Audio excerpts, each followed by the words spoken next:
According to the American Diabetes Association, over 35 million Americans have diabetes. So how can you make sure that you don't become a statistic?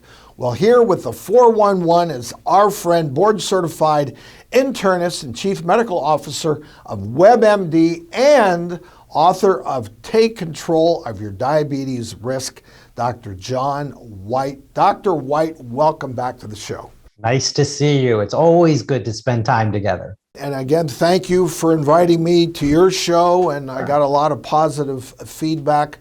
Look forward to doing it again. So, Dr. Whyte, let's start with the basics. Explain what type 2 diabetes is for all our viewers. It's all about glucose and insulin.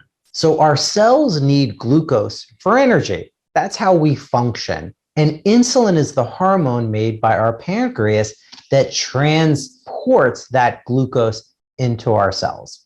Now, when you have type 2 diabetes, your cells become resistant to insulin. They don't respond to how it's supposed to function. So what happens is you don't get that energy, you don't get that glucose into your cells, it stays in your bloodstream, your blood sugar goes sky high, and it starts to create problems. Dr. Whyte, still there's a lot of confusion when you say type 1 diabetes, type 2 diabetes.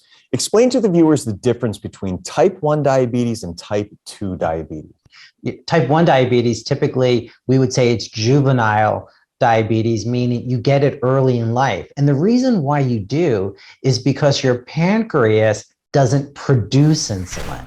So you don't have any to even make. So that's going to manifest itself very early in life. Type 2, we used to call adult onset diabetes, but now we're actually seeing it in kids and adolescents. That's when, as I point out, your body is resistant to the effects of insulin. 90% of type 2 diabetes is related to obesity. What are the signs and symptoms that people should look out for to maybe question, hey, I need to look into this a little further?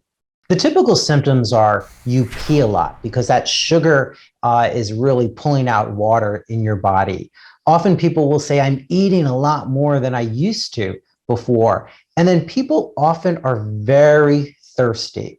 I had a patient last year that I saw, and she said she knew something was wrong when she started to almost drink from the toilet bowl. That's how thirsty she was. So we need to be on the lookout.